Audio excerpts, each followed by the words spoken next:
12 or 13 people back there like Bardel. I was like, well, I guess they know who I am. I guess that's one of the things about being from a small town, you know, is everybody knows who you are for the most part. And it could be for one or two reasons, either because you're really bad, really good, or something happened to you. And so mine was probably the latter. How many people in here actually, because I know some people have told me so far, but how many people remember the day I got hurt? I know there's been quite a few. Wow, quite a few of you. So, well, for those of you that don't, I'm just going to kind of, what I want to do is, I do safety seminars like this because the way I look at it, let's see if you still got your hands. Still got it. I want to make sure you get it out this time. But I've done these safety seminars just because the main thing is if because of what I've been through, because of what I went through, it can stop somebody else from going through the same thing, then that's what I want to do. You know, he had me share the blessing at first because I travel and I preach a lot too. I won't preach today, so you know, don't worry about that. But that's my favorite thing to do, is to talk about Jesus. But the other two things I really enjoy doing is going into schools and motivating people, talking about breaking the world record in golf. But then the other one is doing things like this, where hopefully because of what I went through, I can stop somebody else from experiencing the same thing. It was July 22nd, 1993, when I was working out at LOF. And there's a picture, just click on it, you got it. This is the machine that I was working on the day that I got hurt. Basically, what they had us doing, there was 8 of us college students, or soon-to-be college students, who were working in an area called the Silo out at LOF, where if you're facing LOF, if you look all the way over to the left, you'll see, I think it's the 5 round silos over on the end. And it was my 10th day on the job the day I got hurt. The other first 8, 9 days, they had us working in the hot end, doing all the, you know, we were breaking out the furnaces and things like that. Just the really, really hard manual labor, and just burning our forearms, pulling metal rakes out of the furnace and things like that. 10th day on the job, they moved us out here and working in the silo. And what you see here, like this black, it's basically a big open door. And when you see LOF, you can actually see that big open door. And this is where that machine was coming out. And you can kind of see a little bit here on the ground, that white powdery type substance. But what they had us doing is, over years and years, I mean, that's what you also see here on top of the machine. Over years and years of time of them making glass, this powdery substance had gathered on the floor. And nobody ever went out there and cleaned it. So, of course, when you get 8 college students, they're like, hey, let's make them do it. And so, 10th day on the job, they moved us out here. And so what we were doing is we were taking shovels, because in some areas this had been, you know, walked on, and it was caked in some areas 5 and 6 inches deep. So what we were doing is we were going in with shovels and busting that debris up, loading it into wheelbarrows, and then from there we were bringing them down. This is actually a ramp, and the ramp goes down from the back side of there, and we would run the wheelbarrow up this ramp and then dump the debris into the top of the screw auger. And then as the screw auger turned, it would just push the debris out, and then there was a dumpster about right here where I'm standing, where the debris would fall out. So they had us doing, you were basically doing one of 4 jobs. You were using the shovel to bust up the debris and loading it into the wheelbarrows, or you were running the wheelbarrows back and forth. There was another guy, his job was basically stand here at the base of the auger, make sure everything goes down okay. Then there was another guy who was standing at the other end of the auger where everything was falling out into the dumpster, and he was taking a shovel and pushing it to the back of the dumpster so it all didn't pile up under the opening. We'd all been doing basically the same jobs all day. We went to lunch, we came back, and everybody kind of switched positions. And I had been running the wheelbarrow back and forth and using the shovel all day, and so when we came back and switched positions, I was the guy who was now standing at the base of the auger. The only thing they told us was, your job is make sure everything goes down okay. They didn't say, if it doesn't go down okay, this is what you do. They also didn't say, hey, all the safety equipment has been taken off of this machine, so be careful with it. They just said, make sure everything goes down okay. So a buddy of mine that I played baseball with my entire life, Preston Rayner, he came, dumps the load in, turns around and walks off. Well, I'm standing there looking into the top of the auger, which is right in here, and there was one piece that was a lot bigger than the rest. And I could tell the auger was turning beneath it because that piece on top was moving, but it was too big to go down the inside. And so I started looking for something to bust that piece of debris up with so that it would, go down, because I didn't want that one piece to still be sitting there when they came back. And so I was looking for anything to turn that, or to break that piece up with, and I couldn't find anything. So what I decided to do was reach in and I was going to grab that piece, I was going to take it out, slam it down on the ground, break it into pieces, pick it back up, and put it back in. Because, like I said, the only thing I'm hearing is make sure everything goes down okay. So I reached in, and when I did, I grabbed that piece and then I felt a tug. And we were wearing gloves called gauntlet gloves, which is basically like a regular glove, but it kind of flares out at the wrist. And so when I reached in, I felt a tug, and immediately I just jerked back as hard as I could with both hands. And obviously my left arm came out fine, and my right arm didn't. And what had happened was the corner of my glove had been caught by one of the threads of the auger. So I've got my hand, my left hand, I basically have on the side of the machine, and as frantically as I can, I'm ripping on my arm, trying to get my hand out of the glove, and I couldn't do it. The machine was rotating in this direction. And so what happened was my hand went into the machine, under, back up, back towards me, and then back down again. I remember my wrist dislocating. I remember hearing my forearm break. And at that point, the machine actually started to pick me up off the ground, and I was getting pulled in head first. So at this point, I'm hanging on to that machine. I'm doing anything I can to slow my descent into the machine. And I started screaming, one, because it hurt, and two, because I wanted somebody to come turn the machine off. The guy who was standing at the other end of the machine, he was actually standing on this side, on the opposite side. And he came and visited me when I was in the hospital. And he said, when I heard you, I turned and looked, and basically I was almost to my waist going into the machine. So he runs down the machine, runs around. There's an on-off switch, which would be on a hole, which would have been about this area right here, that I'd even thought when the machine started picking me up, I thought about trying to kick, but I was scared that if I did that, there was parts of my accident that seemed to go in slow motion, and that was one of those parts like maybe I could kick the on-off switch, but I was scared I'd lose my balance head first and it's over. So he runs down the machine, runs down the stairs, runs around the machine, turns it off, and by this point I'm about 6 inches to a foot from being head first into the machine. I actually had a necklace on, a gold necklace on, and I had my baseball number charm on my necklace, and it actually got pulled off. They think that's how close I got, but it actually pulled that off my neck.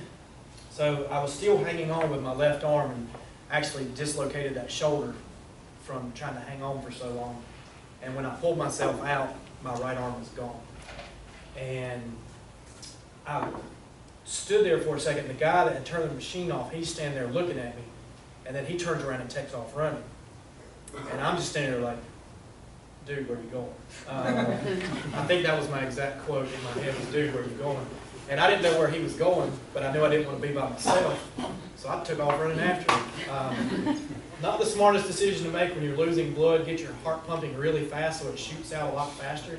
Not the best idea in the world.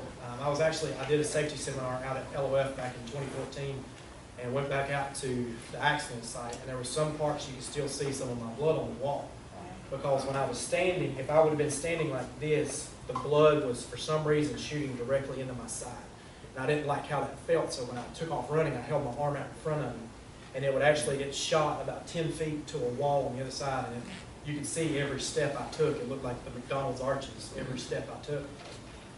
So we're running through the silo area, and I started thinking, where am I going?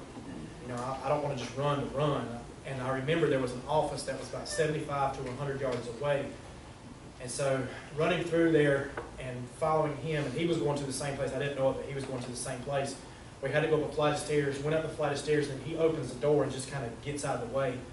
and probably because he didn't want to get sprayed when I came running by, you know, because I came running by, and I ran up to the window. There's a big window there in the office, and I just ran up to the window, and I just stood there looking in.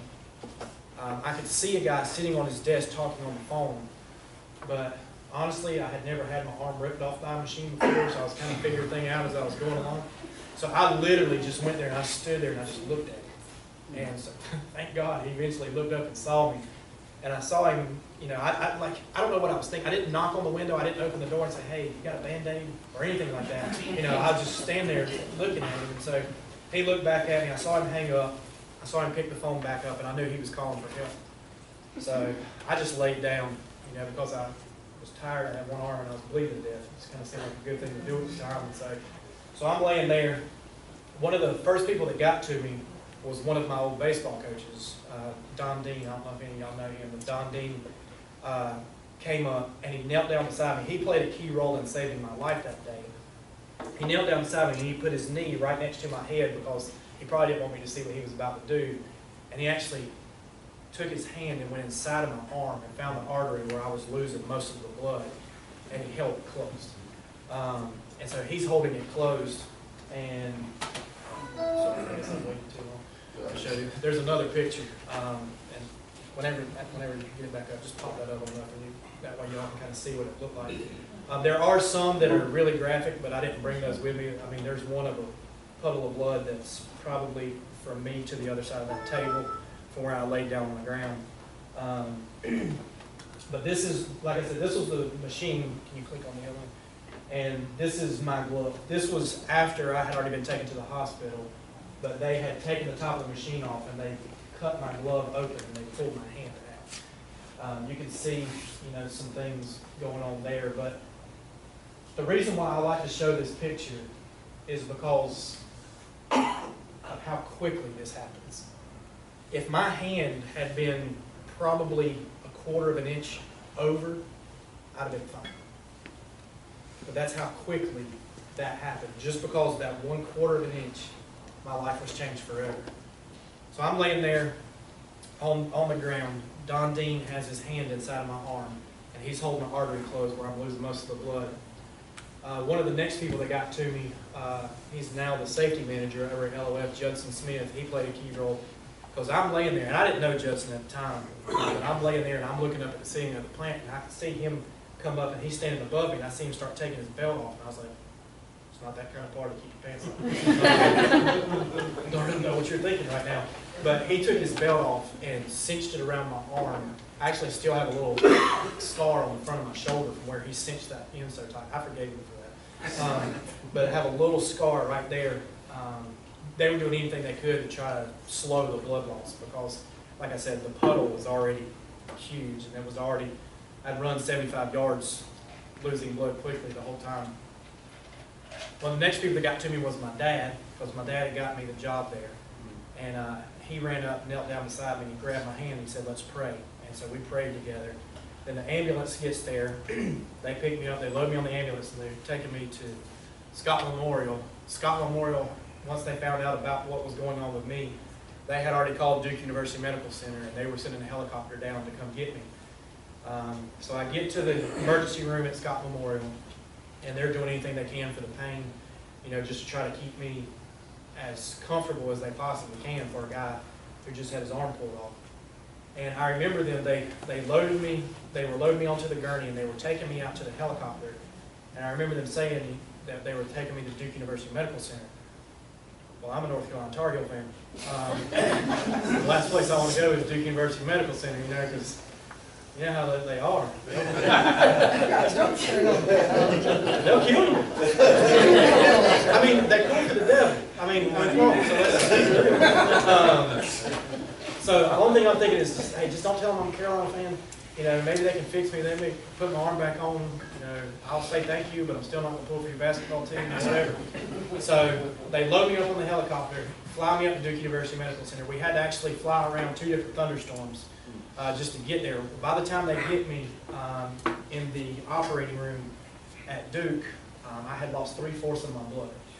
And so they were getting me to the point that they were preparing me for surgery. And they gave me, the anesthesiologist came in and gave me the anesthesia to put me to sleep. Well, I don't know if it was his first day on the job, or if he didn't realize how much blood I had lost at that point, or if somebody was like, hey, this guy's a Carolina fan. But when they gave me the anesthesia, it ended up being too strong for my system. Whoa, that was interesting right there. I thought I was about to get run over by an old-timey truck or something. So, I don't even remember. I need that truck to get out of this room so I can remember where I was. So when they gave me the anesthesia, it ended up being too strong for my system, and I died there on the operating table. I heard I was dead anywhere from 30 seconds to 2 minutes. I don't know how long I was dead because I was dead. I wasn't like laying there saying, hey, I've been dead for 37 seconds, please wake me up, or anything like that. But the next thing they did didn't always work. Took a hypodermic needle about 4 inches long and just stuck it straight into my heart. Pumped my heart full of adrenaline, got my heart started again. I was in surgery for 16 hours. I was in the hospital for 16 days. Because before my accident, I was right-handed. And people were like, well, now you're left-handed. I was like, well, actually, I'm only-handed, but whatever. But it was like every day I was learning something new I couldn't do, and just went through like a really, really hard time of depression, of anger, of like even suicidal thoughts, just hating my life. I was 4 days away from my college orientation at Appalachian State when I lost my arm. You know, I was going to go walk on and play baseball at Appalachian, and now, you know, that was gone. So I just went through a really, really, really hard time through all that. You know, things have gotten a lot better since then, but at that time, you know, I just wanted my life to be over just because I hated my life so much. I hated what I looked at when I looked in the mirror. When I would get ready in the morning, if I was standing in front of the mirror, I would slide all the way over to the edge of the mirror until the mirror cut me off right here so that I wouldn't have to look at my own arm. That's just how bad things were. And so when I had the opportunity to come do stuff like this, I just don't want this to happen to anybody here. And that's why I come and do these, because this could have easily been avoided. Very easily been avoided. Safety has gotten a lot better since then. Back then, it wasn't. I remember we went in for our safety training as new employees, and we sat down and like read some pamphlets for like 30 minutes, and we were done. That was safety training back then, and it's amazing how easily this could have been avoided. One, if all the safety equipment hadn't been taken off the machine. There's a couple points I want to talk to you about. And one was to a man that worked in that area. To a man. Every single one of them went up to my dad. Every last guy that worked in that area and said, I cannot tell you how many times I stuck my hands down inside that machine. Every single one of them. It could have just as easily been one of them as it was me. Or if one of them had stuck his hands down inside that machine, they'd be like, you know what? That's not safe. If I said something, then how different would my life be now? I mean, my life, like I said, is pretty awesome now, but how different would it be had somebody just said something? So when you're out there working in the environment that you're working in, I really believe one of the most dangerous things that happens. How many people have been working here for more than 20 years? Anybody? So quite a few of them, or a few of them at least. 15 years? A few more. 10? 5. Okay. The thing is, when you're coming in and you're working in the same environment day after day after day after day, there's a tendency to get comfortable. And a lot of times once you get comfortable, that's when it gets dangerous. You're thinking, well, I don't really need to lock out this time. That's not that big. I'm just going to do this real quick. I don't really need to lock out. And it's just one little thing, and like that, something serious could happen. So while you're out there, just be aware of your surroundings. Like when you're walking by something, when I go through a factory now, when I go do something like this, I'm looking at everything around me, and if I'm looking for something that could be unsafe as I walk through. I did one in Raleigh at a fueling containment plant up there, and pointed out 3 or 4 things that I saw just by walking through, because I'm a fresh set of eyes. And 2 of the things they were already working on before I even finished doing the 4 safety seminars I did with them that day. So when you're walking around, don't walk around, you know, looking at your phone or anything like that. Walk around and just keep your eyes open. Be alert, because it might not even be you. It might not be like your arm that you saved, but it could be one of your coworkers. And like I said, it happens so quickly, and was something that, like I said, every one of these guys, every single one of them said they had put their hands down inside that machine. Another thing is if you see something, say something. Don't just see it and be like, I should probably say something about that to somebody, or that looks kind of dangerous.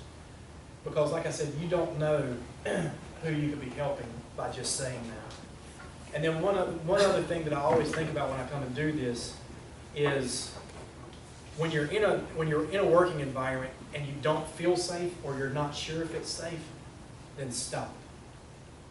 Stop right then. I know that even like your supervisors, like I know that every factory that I go into, every single one of them says safety is like the top priority above everything else.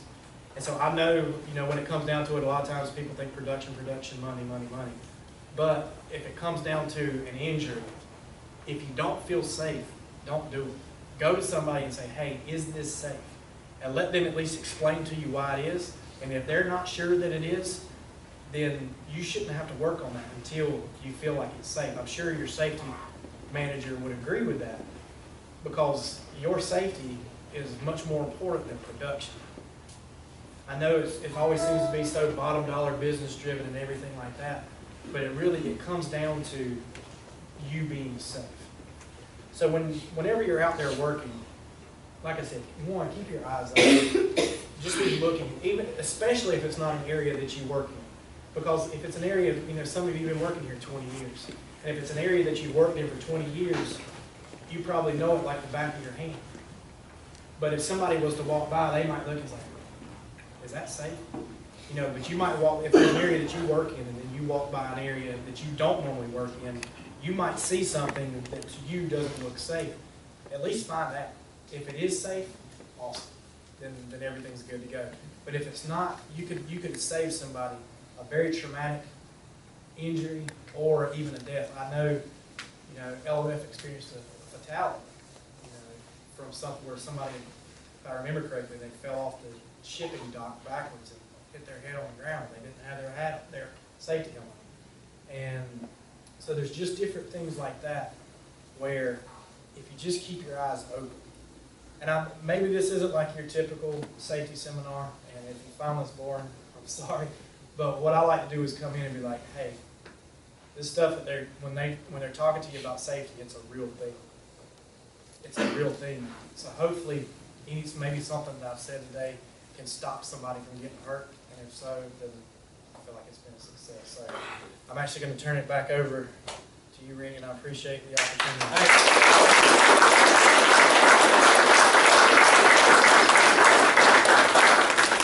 Thank you, Jeff. For those guys and gals, I guess, that lockout, tagout stuff, that's what can happen. And I appreciate you taking the time, Jeff, to come and talk to us. Congratulations, you've been married how long? 18 days. 18 days.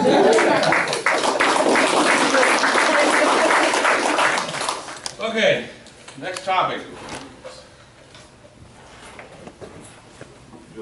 First of all, for you that got here a little bit, this is Chris. This is the guy that's putting our warehouse together at back here. And if you haven't been back there, I suggest you drive back there. I go there before I come to work. I drive up there before noon, and I usually go by after work. I don't need a time clock. Yeah, but he's in charge of that, and right now they're 2 weeks ahead of schedule. Is that right? Yes. So I think not next week or the following week they'll be pouring concrete. Week from Monday. That's about 4.5 acres of concrete. I won't get to see it. I'm gonna be gone, and Ryan and I are going to Nebraska, but been waiting for that for a long time. Yeah, please do. Been waiting for that for a long time, but it's on schedule now to get done prior to November 1st. So, like I said, it won't be too long. I think there's 25 loads of steel supposed to be there 25 loads of trucks, yes, trucks still. in 27th of May or so, that'll be exciting to start seeing that stuff go up, so you can go now. Okay. And let you guys know, you all been just like family. Did I say that? Well, just remember that when Christmas comes. I enjoyed the dinner, thank you very much, and I thought the safety talk was, better pay attention to it. Thank you.